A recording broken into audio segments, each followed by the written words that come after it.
Hi, everybody. My name is Melissa Cruz. Welcome. We're going to get started in just 1 second. We're going to let folks get into the webinar. I see folks coming in. Thank you for joining us. So glad you can be here today.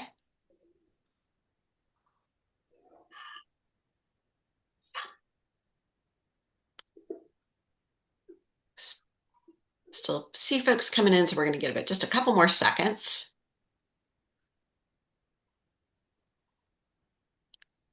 All right. Well, good afternoon, everyone. Welcome to today's HLAA Employment Task Force webinar on workplace hearing loss, diversity, identity, and disclosure. Thank you for joining us today. My name is Melissa Cruz. I'm going to be your host today. Before I turn our webinar over to our amazing panelists and key speaker, I'm going to go over some quick housekeeping tips. Next slide. To see captions on this webinar, you're going to need to click on the CC icon and click Show Subtitles or Show Captions. Next slide. To increase the font size, you can do that in the subtitle setting.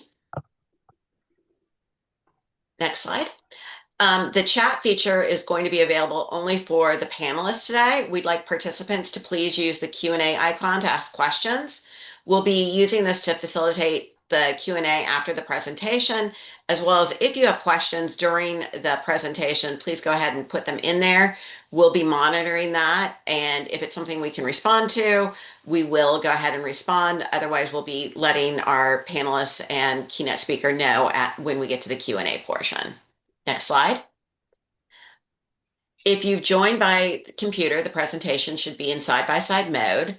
The slides are going to be on the left and the panelists are going to be on the right in gallery view. You can change the size of your side-by-side view by hovering between the two screens and moving the gray bar to adjust to your desired size.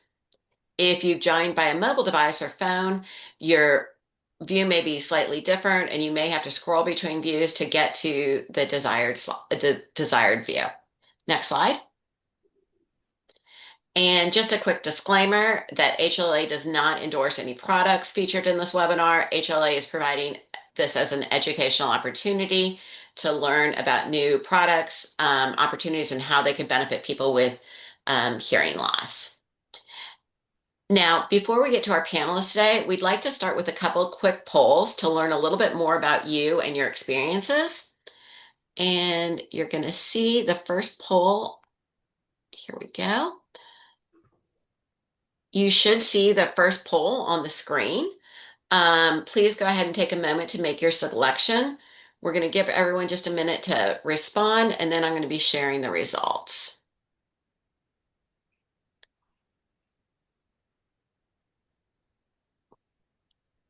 Right, about a couple more people to do it, and then we'll be ready to share.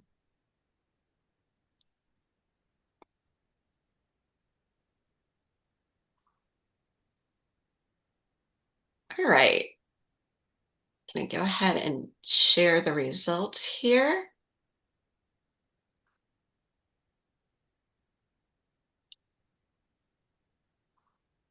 All right. So it looks like the majority of people who are here at the webinar are employed. All right. I'm going to go ahead and stop sharing, and then I will do the next poll.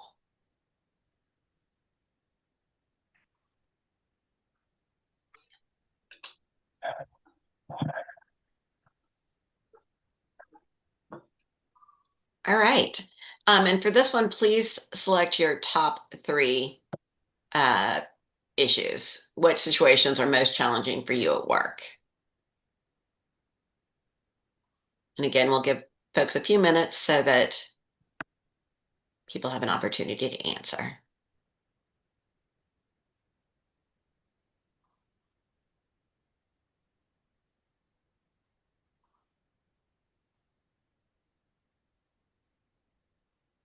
And thank you for being with us today. And thank you to the Employment Task Force team and panelists who are all here presenting.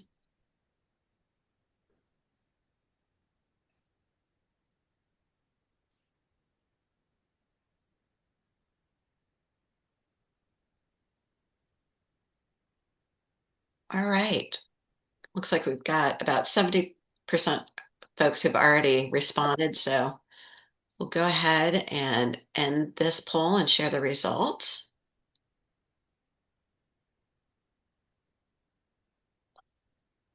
All right. Well, it looks like clearly background noise in open workspaces is a clear um, challenge for our folks.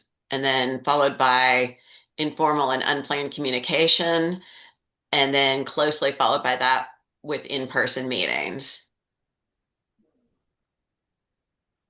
All right. Stop sharing this. Michael, if you want to go on to the next slide. Yes, And now excellent. I was going to say, I'm now going to turn it over to Michael Noble, who is the chair of our HLA task force for accessible inclusive employment. Thank you, Michael. Yeah, excellent. Thank you so much, Melissa, and thank you all so much for joining. We've been very looking forward to this webinar and have received your excellent questions. So I think you're in for a really good, productive 1 hour, especially seeing those polling questions, the noisy environments. We are exactly going to be talking about those things in the panel. So yeah, so as Melissa mentioned, I am the chair of this amazing task force. And my other full-time job, I am the chief marketing officer at a Swedish-based medical device company called Zenzyme. And I absolutely love this task force. It's a group of 12 absolutely brilliant people from all different backgrounds, careers, and just different walks of life and hearing journeys. And what we do collectively is to try to help people like you, whether you have hearing loss, you're an employer, or simply an ally, to create more of those accessible, inclusive workplaces, as our task force name indicates. And all of these things is really aimed towards having, increased career satisfaction as well as enjoyment and importantly for everyone to feel like they have a role and have that success in their careers. So I just want to say thanks to this amazing, incredible task force and have taken the reins from Dr. David Baldridge, who you'll be hearing from us later today. He is the one who was former chair, so I get to fill some very, very big shoes. So thank you for that trust in me. Now, for the agenda, we've got quite a good sort of cadence of different things we're going to cover. So the first is you'll hear from Dr. David Baldridge. He's going to cover, hearing diversity, what that means for, kind of constructing your identity, and how do you disclose, and when and where and if, really. And then we'll go into obviously we have the audience survey. And so we're going to share some additional resources throughout.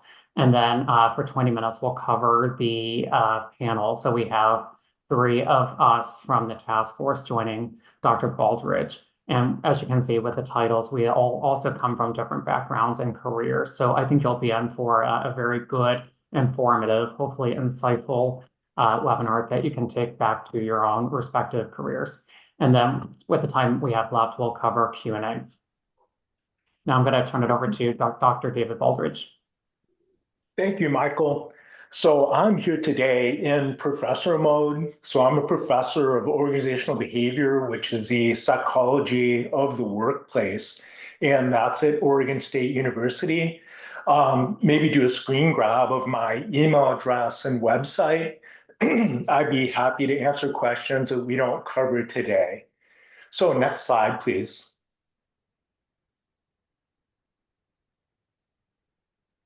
Next slide, please. Oh, there you go. So we'll focus on disclosure first. So I'm going to try to focus most of our time on disclosure and other things that feed into that. And as I sometimes do, I want to begin with the end in mind. So what I really want you to take away from the talk today. So you may already have some of these views or they may be new for you. But when people talk about disclosure, they talk about different things. Sometimes it means disclosing to your HR department that you have a hearing disability or need accommodation. That's one type of disclosure. But disclosure is also smaller in the sense of asking for big and small accommodations on a regular basis, and even disclosing in a meeting or conversation that you missed something. So I didn't quite understand that. Can you please repeat? So all those are forms of disclosure. So with that in mind, I want you to think of disclosure as an ongoing everyday behavior. And some people find that frustrating. They feel like they should be able to disclose once and be done with it. But the workplace doesn't work that way. And that will relate to the diversity or the complexity of hearing loss that I'll talk about next. People also ask about when to disclose, and the key word is proactively. So I encourage you to disclose before it becomes an issue. So, for example, if I were applying for a job, I wouldn't necessarily, I might or might not mention hearing loss in my resume or cover letter. It would depend on the job that I was applying for. But if I knew that my interview involved going out to lunch, then that would be a key. I need to disclose that I don't hear well in noisy situations. So can we please have the lunch someplace that's quiet? Can we please just have a couple of people involved in the lunch, not like 7 people, right? So disclose proactively and also disclose purposefully. So be thoughtful about who you disclose to, when you disclose to them, what you disclose. And research shows that disclosure is often best received if it's coupled with a solution. And again, it can be frustrating that we have to do that, but other people don't understand your hearing loss as well as you do. So it's important to tell them what usually works for you. So next slide, please. Okay, we're going to move into diversity among people with hearing loss. Next slide. Okay, so in terms of attributes on the left side of the slide, this is just a few. There are many, many other important attributes, but I want to keep it simple for our purposes today. But for people in the room, some people may have more mild or moderate hearing loss, other people more severe, profound.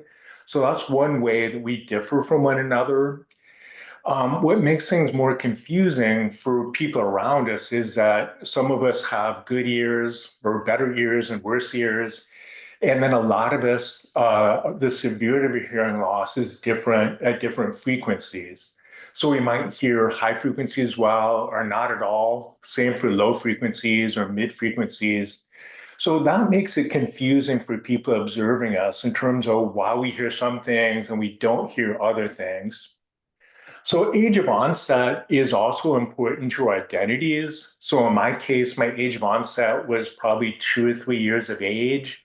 And then my age of diagnosis was second grade. So that's part of my journey with hearing loss that relates to the next concept of our experience or our tenure with hearing loss. So for me, it's lifelong. I've been dealing with it for my whole life.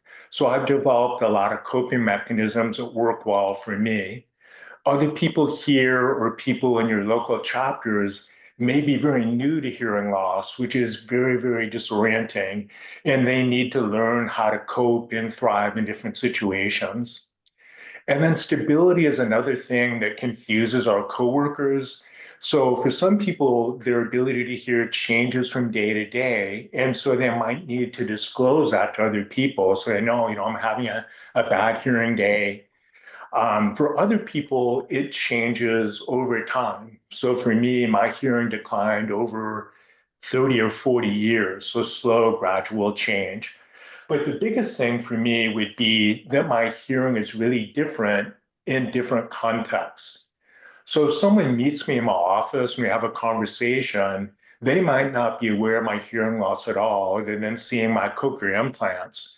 But if I had that same conversation with someone at a cocktail party or work social, then I'm going to really struggle. I'm going to struggle because of background noise, sometimes poor light, sometimes just because the topics change very quickly. So the nature of my hearing loss changes from situation to situation, and that can be very confusing to my coworkers unless I disclose it proactively. So those different attributes and other things like age, gender, race, all those things impact our workplace experiences. So things like our self-concept, our self-esteem, our identity, more importantly to our coworkers would be those variables in who we are impact how we communicate, which accommodations work for us, which technologies we use, and all those things together impact our willingness and ability to disclose. Next slide, please. Okay, so key takeaways. This is pretty quick on diversity. I could give a whole lecture, like a whole day on that. But main things I want you to take away are that hearing loss is complex and it's different from person to person. And so it's understandable that our coworkers are confused by this sometimes and afraid to ask, right? So we need to disclose. Hearing loss is also contextual. And so it's really confusing to coworkers why our ability to communicate is different in different situations. So again, we need to anticipate that and disclose. So those two things together, we don't know what other people are hearing and in turn what we're missing. And at the same time, our coworkers don't know what we hear, what we don't hear, what we miss, what we misunderstand. Sometimes it becomes obvious, but oftentimes it's not. And again, people are often afraid to ask, they don't want to offend us, and so forth. But that leads to asymmetrical information, what we know, what they know. So that's why the bottom line is the ongoing, proactive, thoughtful disclosure. So next slide, please. Okay, so I want to move from here briefly talking about self-awareness and identity and how that relates to disclosure.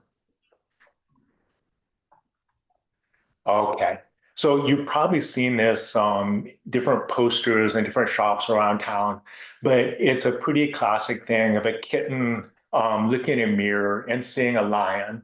And I know my cats behave that way quite frequently. But it introduces a concept of self-perception. So how we see ourselves, which can be different from how we present ourselves to other people. With our own self-perception, however, it can be accurate or there can be distortion involved. So in this case, the kitten has some pretty serious distortion going on to see themselves as a lion. And unfortunately, hearing loss can be a bit the opposite, where we're still a lion, but sometimes we can feel like a kitten once we have hearing loss. And that relates to the last part, would be our self-esteem. So how much we see ourselves in positive or negative terms. And I think ideally for us, we have accurate self-perceptions and we have really high self-esteems that include our hearing loss. Next slide, please. So in this case, we see the same man looking in a mirror. In both cases, if you can see it, the man is wearing a hearing aid. But in one picture on the right, he's seeing himself wearing a hearing aid. In the other picture, he's seeing himself without a hearing aid. And that can happen a lot, particularly when people are new to hearing loss. It takes a while to adjust our identities so that we really see ourselves as we are now, not as we were 5 years ago or 10 years ago. So next slide, please. So this is a little bit complex. So I'll try to explain it, but I think it's a really powerful tool. And the tool itself is Johari Window, which is a tool that's used to coach people on communication. In this slide, I've adopted it for hearing loss in particular. So that is an adaptation I've made. I often use it for teaching my MBA students about the importance of not only accepting feedback, but actually seeking feedback. Because people often are very defensive about receiving feedback. They'll say they want feedback, but what they really want is validation.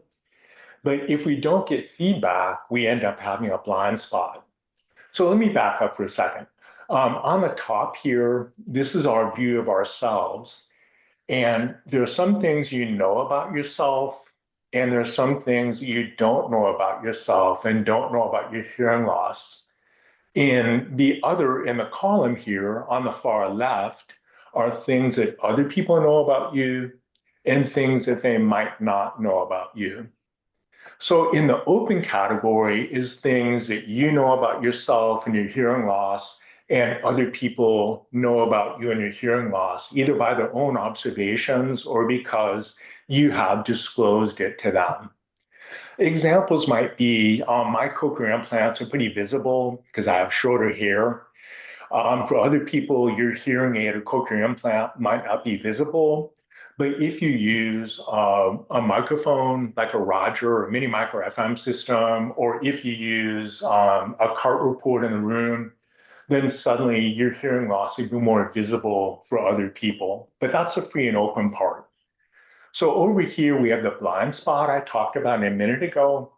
So with hearing loss, sometimes we make noises like our hearing aids might be producing feedback. And usually if the hearing aid is producing feedback, other people in the room can hear it, but the person wearing the hearing aid cannot hear it. So that's an example of a blind spot. And the only way to get rid of that blind spot is by receiving feedback from other people. Another common one would be that sometimes with hearing loss, we miss something and we accidentally repeat something that was just said in a meeting. So other people aware of it, we're not aware of it unless someone provides that feedback for us. So having an ally, a buddy who's willing to, give you that feedback so you can reduce your blind spot and making sure that we don't react negatively when someone gives us feedback. It's easy to get defensive, and that just shuts down that feedback mechanism. But our main focus today is disclosure. So, disclosure is necessary when it's something we know about ourselves that other people do not know about us. So speech reading is maybe a good example. If you're like me, you've done enough speech reading that I can see if someone is speech reading, I can see the intensity in their face, the tightness in their shoulders, right? That they're really focused on speech reading. But your coworkers may not know, right? So I often have to tell coworkers, please make sure you face me when you're speaking so that I can see your face, because that's important for me to understand, or don't cover your mouth, right? So in disclosing that, I'm reducing what's hidden from my coworkers strategically so that we can communicate better. The last box is things that I don't know about and my coworkers don't know about. And I think the mental or cognitive load of hearing loss often sits in that quadrant and takes the form of stress and fatigue. So for us, we may not be aware of our stress and fatigue until the end of the day. We may not realize that it's related to our hearing loss, right? And our coworkers may or may not observe the stress and fatigue, but if they do, they probably will not correctly attribute it to how hard we're working with our hearing loss. Next slide, please. Okay, with that, I want to sum up some best practices based on research for disclosure. Next slide. Okay, so I'm back to my original list. I want to keep it as simple as possible. There's a lot of complicated research. So I'm summarizing here, keeping it simple. But again, I hope you will take a broader view of what disclosure is and when it comes into play. I hope you'll embrace that disclosure is an ongoing, everyday thing, even if we wish it was not. In terms of timing, that you'll think about disclosing proactively before it becomes an issue. So anticipating when communication might you might need to ask for accommodation or ask people to do something differently and disclose at the right time. And then disclosing purposefully to the right person at the right time and disclosing solutions for improved communication, better performance, stronger relationships, and maintaining your reputation. Okay, next slide. So with that, let's hear from our panelists a little bit about how all this plays out for them in their day-to-day work. So Lisa, if you'll start out by sharing a bit about your current work. Sure. Hi, everyone. I'm Lisa, and I work at Mayo Clinic as a senior communications specialist. I just started there about 8 months ago. Before that, I worked at the National Institutes of Health for about 8 years, also in communications. A little bit about my hearing loss. I've had pretty severe hearing loss in both ears for about 25 years. It started in my early 20s. And when I tell people about my hearing loss, I usually mention that I wear a cochlear implant and a hearing aid. So that gives them an idea of how severe it is. I also mention that without those devices, I'm pretty much deaf. I really can't hear much of anything. Um, in my current role at Mayo Clinic, I provide communication support to the heads of research, and I work remotely. So I'm in a lot of virtual meetings. And so for those, I rely very heavily on my Bluetooth enabled hearing devices. I'm using that right now.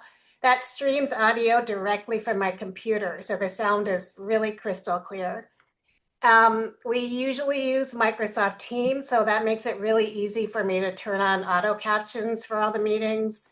Uh, Another thing that I just started using recently is Microsoft Copilot that's built into our Teams. And you can pretty much ask it to do anything. So I can ask it to recap the meeting. I might ask it to provide me the key highlights from the meeting or action items. So it's been a really helpful tool. I would say, I still run into challenges even remotely because oftentimes I am the only remote participant in a meeting where everyone else is sitting in the conference room.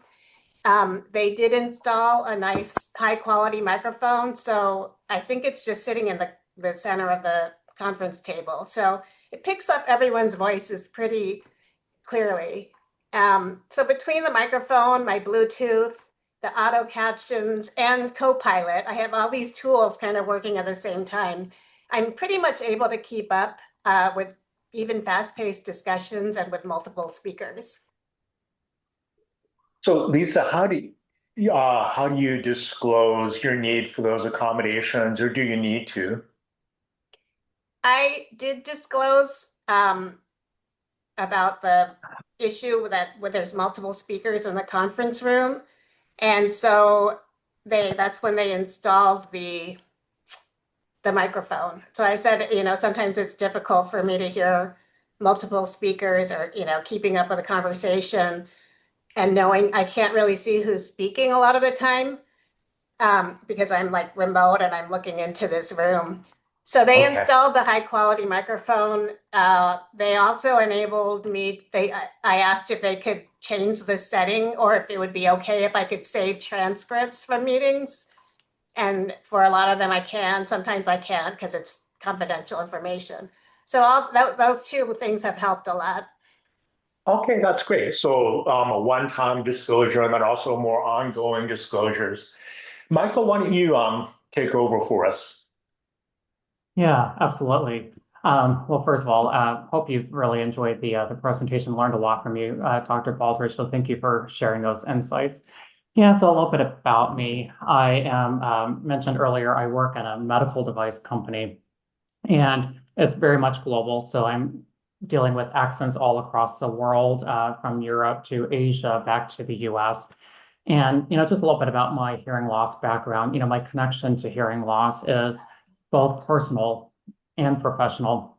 I have a cochlear implant on my left ear. I was born profoundly deaf. So this is something that I've lived with day one and really had to learn at a very young age to really advocate for yourself through schooling all the way to undergrad to graduate to career.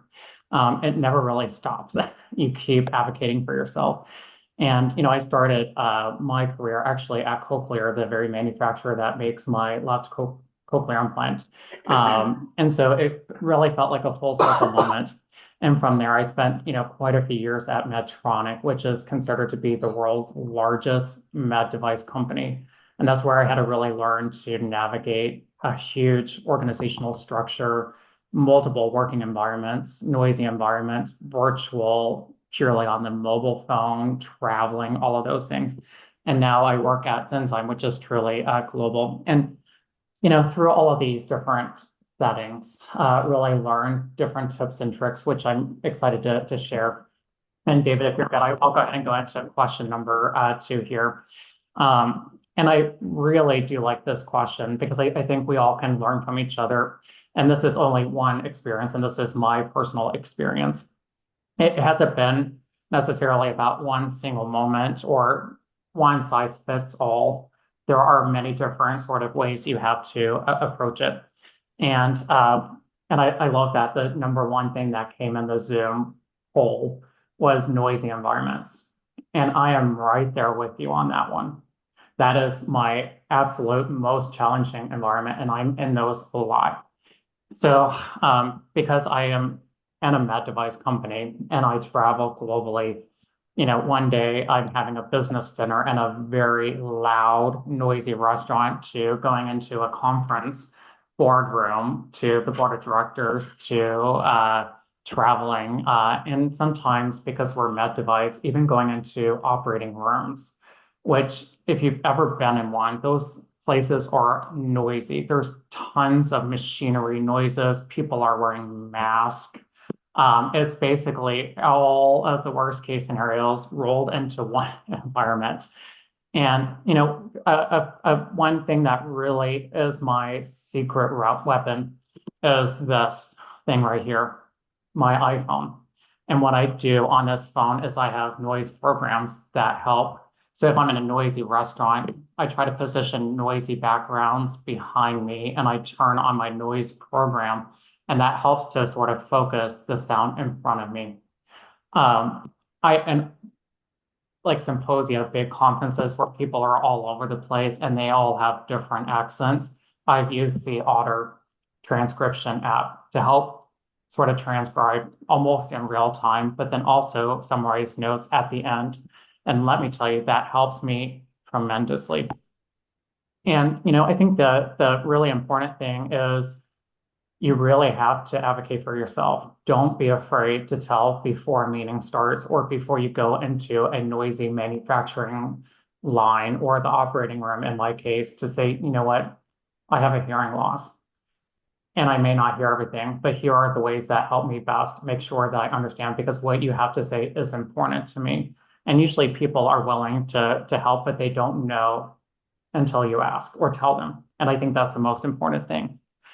So I think that the common thread across all these things is, I've shifted from just reacting and only jumping in when there's a real big problem to being more proactively advocate for yourself to say, hey, I anticipate this is going to be a challenging environment.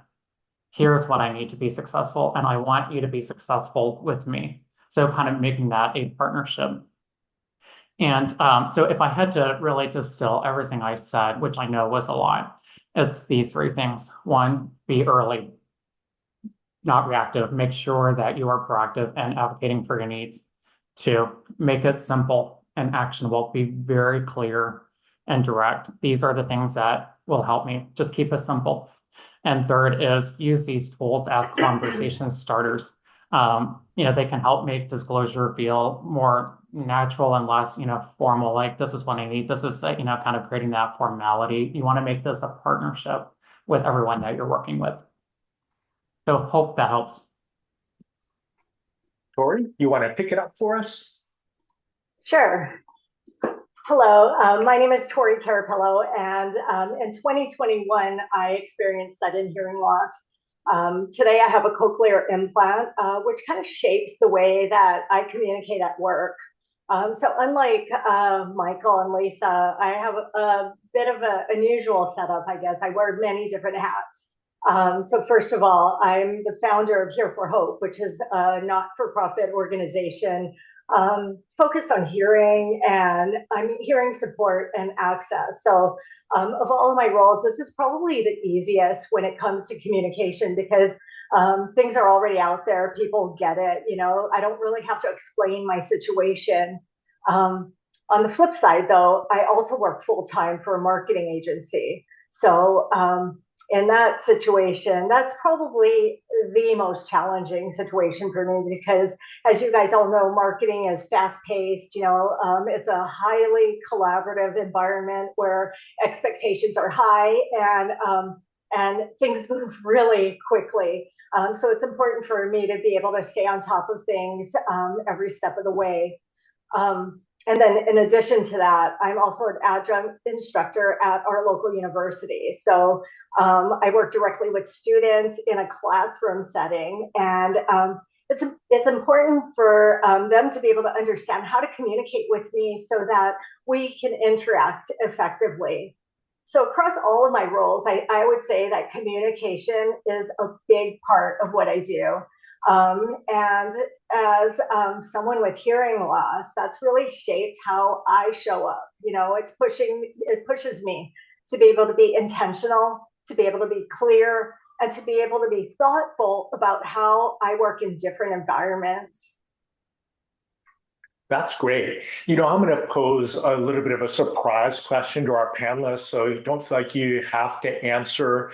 But for me, I've really worked at succinct ways of explaining my hearing to people. And for me, what I've kind of landed on is that I'm deafened with cochlear implants. So to me, I prefer deaf or deafened over hard of hearing because when I say hard of hearing, it feels like people want to shout at me, which I don't appreciate very much. I like to say deafened because it creates a space between big D deaf and people like myself who are, quote, small d deaf. And it also just kind of creates a question mark in people's heads. And some people want to know more about it, other people don't, right? And that's fine. So with my students in class, I'll say, I'm deafened with cochlear implants. So I need you to raise your hand before you speak. So that's the solution coupled with the disclosure. But I'm curious how you all go about, kind of labeling yourself or creating that identity at work. Any takers? I would say that, when it comes to deaf ends or hard of hearing, sometimes when I use the word deaf, people get confused because they think that deaf people cannot hear. And why can you hear? And then they almost feel like I'm trying to, pull something over them. And so some for me anyway, in my situation, I feel like that causes a little bit of confusion when I'm trying to communicate my situation. Yeah. Yeah. I know for me, people I've worked with for 20 years, I still have to remind them, if we go to a noisy restaurant, I won't be able to hear, right? Or here's what we need to do so I can participate. Michael, looks like you're ready to jump in there. Yeah, and I was just responding to some great questions coming in through. And one thing I want to share with the group, the app that I use is called Otter, Otter, that helps with transcribing. Yeah, as far as, self-disclosure, that is something that I have wrestled with a lot, especially growing up with hearing loss being completely mainstreamed. But I have found, thanks to the support of parents, that when I would start a school year, it was pretty important that the teachers knew. So I learned that from a very young age. And when they know from the get-go, they can put things into place.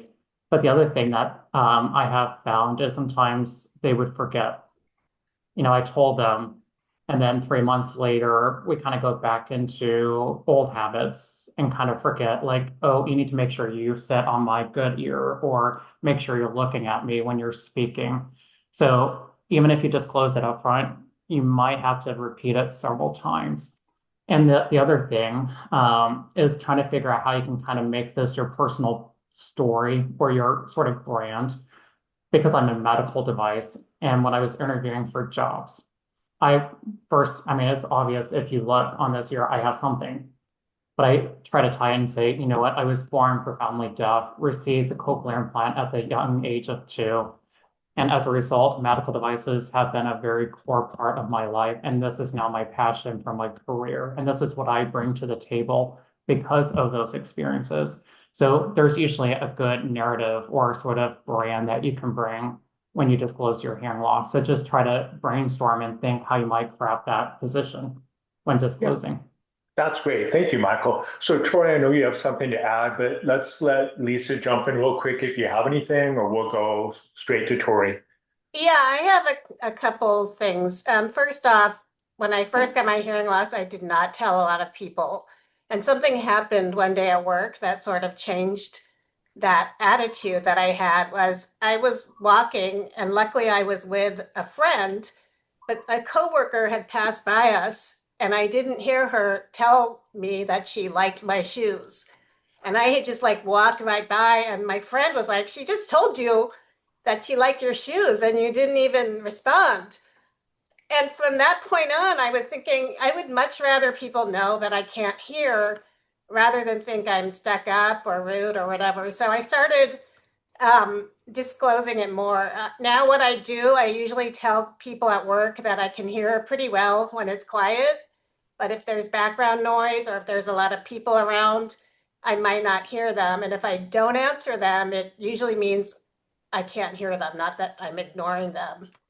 Um, I recently, too, I went through job search last year. And the other thing I did was I disclosed to the recruiter, I had a 4-hour interview planned. I was in the final rounds of interviews.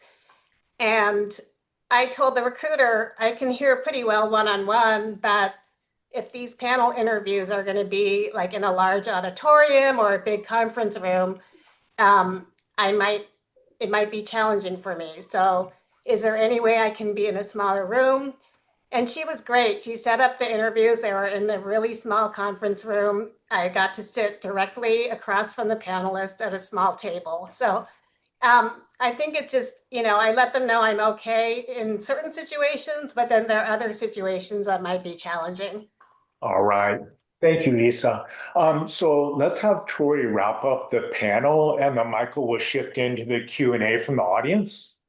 Yeah, and it's so funny that Lisa, you mentioned that about the shoes, because that happens to me all the time. And you're absolutely right. Being able to disclose, it helps people to understand so they don't think that you're just ignoring them or, being stuck up or something like that. But I did miss one part of my what I wanted to talk about earlier was the most challenging situation that I find at work are large meetings. Large meetings are so hard, especially when communication is fast, layered, and unstructured. Multiple people are talking at one time. They're talking over each other. There's side conversations going on. It's very difficult to follow those conversations. In fact, just the other day, I was in a meeting where there's probably about a dozen people sitting around a large table, and all of a sudden, there was a point in the meeting where everybody started jumping in, talking over each other, and there was somebody way down at the far end of the table that made a comment, and everybody reacted. And I completely missed it. Like, I had no idea what was going on. There were side discussions happening, and I couldn't make out what was being said. Everything just sounded like noise to me. And I knew, though, in that moment that whatever was happening in this madness was important for me to understand, because if I didn't speak up, I wouldn't be able to have a say in what some of the action steps were after the meeting, or worse than that, I wouldn't know what to do next. These situations are always so hard, especially when there are new people in the room, people who don't know my situation. That's usually where the stress comes in, because I don't want to feel like I'm being disruptive. I'm constantly having to constantly ask to repeat themselves, or for me to have to piece together pieces of the conversation just so I can stay engaged. So I try to be proactive in situations like this to avoid all of that.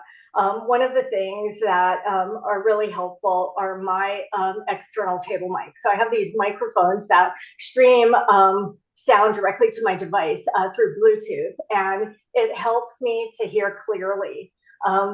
But they also work really well as a conversation starter, because when I place it out on the table at the start of a meeting, people are naturally curious about what it is. Like, they wonder if I'm recording the conversation, and it's an easy way for me to explain, how they work, why I use them, and a lot of times how others can help me. But not all situations are typically this way. Sometimes I don't have time to explain up front, and it kind of becomes an internal struggle for me.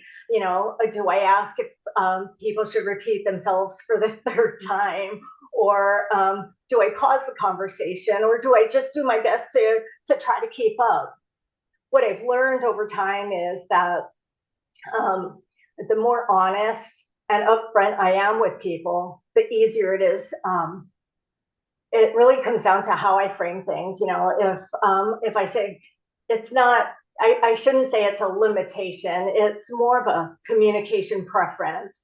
And when I approach things that way, I find that people are usually very open and willing to meet me where I am, and I appreciate that. All right. Well, thank you, panelists. Shall we answer some questions from our audience? Yes, we shall. Yeah, and thank you all so much for putting your questions into the Q&A. And, we've been answering some of them in the background and whatnot. But one thing I really want to bring your attention to is the chat box. We copy and pasted a lot of great resources and links. Thanks to Dr. Baldridge, he reviewed all of your questions from the webinar registrations. And we created these 5 themes with links and resources to HLAA's website, previous webinars covering a wide variety of different topics that have come up in this webinar. So want to make sure that you see that and bookmark those links, because they are very, very useful. So for some of the questions here that came up, I'll just kind of go first come, first serve. One of the responses came through is, should I disclose if my hearing loss is mild right now? Don't want to claim a label when my hearing loss isn't that bad. And I think that can apply to a lot of different people, because we all have different levels of hearing loss. So who would like to answer that? I'll jump in. So the first thing is, often our hearing loss is more evident to other people than we think that it is. And it's okay to just say it's a mild hearing loss, so you're being accurate about what your hearing loss is like. But I find in general, people underestimate the impact that their hearing loss has in different work situations, precisely because we don't know what we miss, right? So I would err on the side of disclosing. The other part for that would be, if you think back to that framework I showed you, when we keep things hidden, it takes mental effort to manage what we're sharing and not sharing. And we definitely don't want to overshare, right? People don't need to know the whole history of your hearing loss, but you do need to share enough to be able to communicate effectively with the people around you. Yeah, well said. Thank you for that insight, Dr. Baldridge. This next question is for you, Lisa, and this is to confirm how to use Copilot to recap the meeting. Is this only for a Teams meeting, or do you use it live during the meeting, or is it just for the recording? It's a question for you, Lisa. I've used it both ways. So usually I use it live.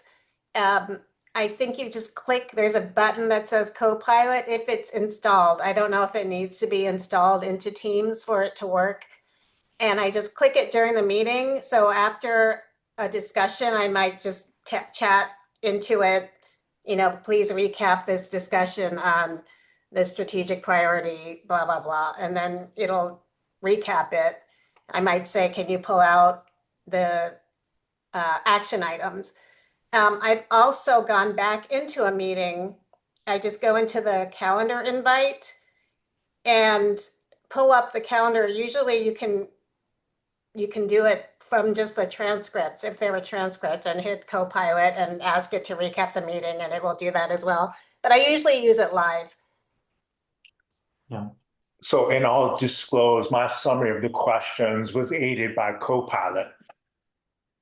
That's awesome. Yeah. And one thing to add to that, I've used ChatGPT even to summarize a full transcript where it may not always be summarizing. And you know what? The nice thing about these new AI tools and transcriptions and whatnot is it doesn't just help those of us with hearing loss. It can also help benefit those with normal hearing or even those where English is not their first language. And so even if you ask for that, you're probably helping more people than you realize than just yourself. So keep that in mind. This other one is kind of an interesting question, and I've never thought of this idea. Has anyone put in a link to their own communication best practices and their work email signature? That's a really cool idea. Any reactions to that, panel? Great idea. I will share that before, this was in my 20s again, so before, I don't even know if we had email signatures way back then. But that same friend that told me that someone had told me they complimented my shoes, she was a very good ally to me. She actually made up a list of communication strategies that I had shared with her about hearing loss. And she passed out this list, a hard copy, to all my coworkers, so they were aware of how to communicate with me better. So it's a similar concept, and people were really thankful for it. They wanted to be accommodating, and it was a nice reminder. Some people just pasted it up on their cubicle. So I mean, I kind of like that idea. Yeah, love it. This one question, and I feel like we kind of lightly touch on aspects of it, but this is a very good question. So this individual has a phone interview for a new job coming up, and they feel confident they'll get the captions up, but when do they need to disclose that this person is hard of hearing, which is a mild loss, low frequency, profound loss, high frequency, and may need some type of accommodation if the job requires answering the phones? And on that note, are there any particular technologies that help with office phone systems? Any suggestions? Maybe you, Lisa, especially since you've been doing interviews more recently. What are your insights? Lisa, if I can start with you first. Sure. So yeah, I went through a pretty hefty job search last spring, about a year ago. What I started doing, I did not disclose my hearing loss at the beginning, so I usually didn't disclose it on the application form. With a first interviewer, I usually did not disclose it unless it was something that would have helped me, like if it was a disability organization or, where they were actually looking for someone with a disability. When I disclosed it was when I got closer to feeling like I was going to be hired, where they already saw that I was qualified for the job, because really people just want to know that you can do the job.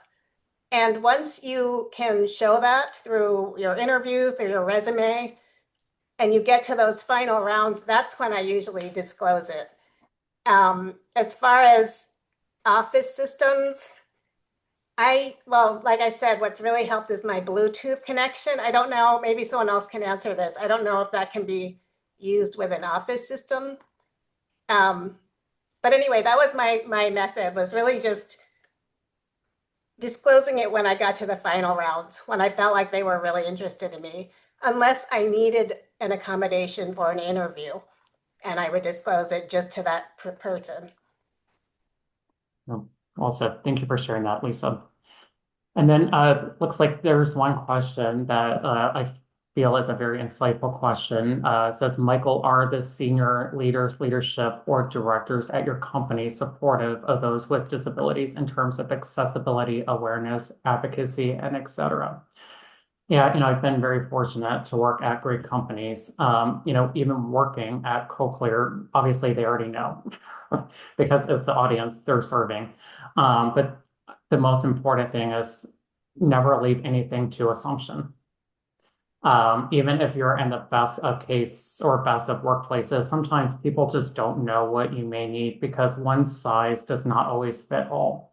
So I think it's important to share what works best for you. And usually when you speak up, and I think the important thing is tie it to how it's going to help you perform your personal best for the job that is expected of you. So if you can make that connection, it's very, I've never had a case where that was not supported, I guess is my message.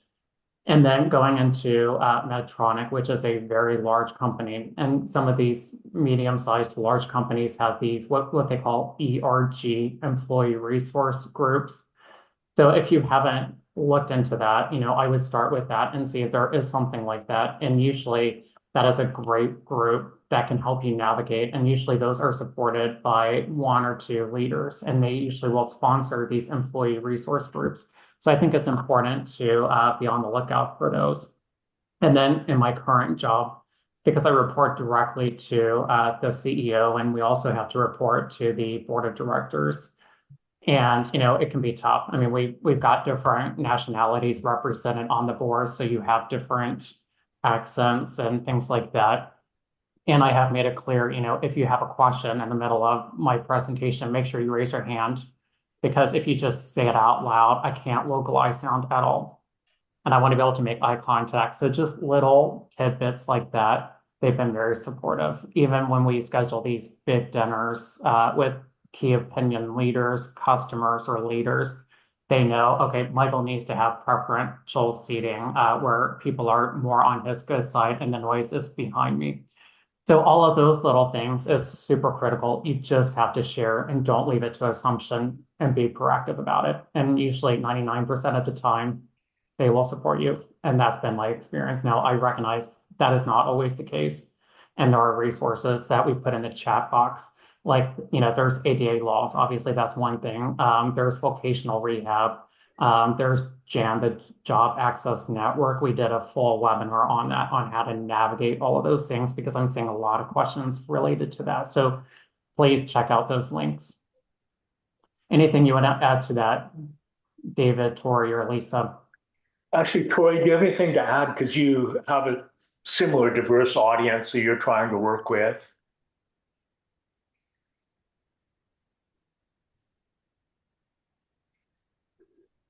Sorry, I was just trying to read your Captions. Yeah, go ahead.